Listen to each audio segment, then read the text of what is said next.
all 32 endorsements that President Trump gave to either incumbents or just regular candidates, people that never ran for office, they all won last night in Texas and other states. The power of President Trump's endorsement is extremely powerful. That's what the Democrats don't understand. That's what the rhinos don't understand.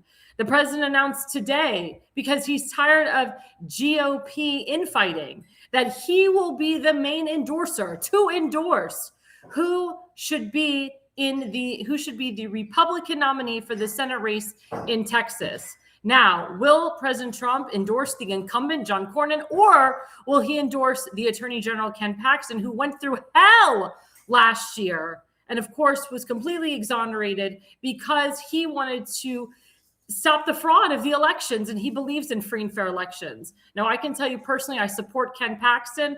I support what he stands for. John Cornyn is a huge rhino, but John Cornyn has a lot of oil money and a lot of influence in the state of Texas as being a head senator for a long time. Of course, Senate Majority Leader John Thune, who's a rhino, he's Mitch McConnell light. He said, I hope that President Trump endorses my good friend John Cornyn. But we'll see. Again, it is the president's decision. It's not John Thune's. It's not Mitch McConnell's. It is the president's alone. But I do hope and I do pray that President Trump does endorse Ken Paxton, puts it to rest, puts an America First guy in as the United States Senator of Texas, and let's keep Texas red again. As you know, the governor, Greg Abbott, he won his 4th nomination for governorship. He will be governor again in the state of Texas. As the governor of Texas again, we need a proper U.S. senator. We cannot have John Cornyn go against what Greg Abbott has been doing. That's why we need a proper senator in there. So we will keep you abreast on that update. If President Trump does endorse either Ken Paxton or incumbent Senator John Cornyn, again, we pray that he endorses Ken Paxton. But again, it's really important to note that Jasmine Crockett, Dan Crenshaw, Al Green, all these rhinos and socialist Democrats are out of a job. And we'll talk about that later in segment 3.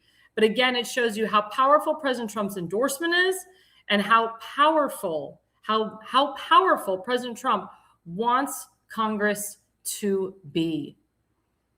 Now, again, guys, it's very important that we understand the stakes here, that we understand that the 2026 midterms are very important and that we all should get out to vote. And we all practice our right to vote. So please do it. Every vote counts this time. And President Trump is doing everything he can to pass the SAVE Act. Again, it's on Senator John Thune. Why isn't he getting the senators together to pass this law so that it goes into President Trump's desk and he passes it into law permanently? Why is there such a holdup?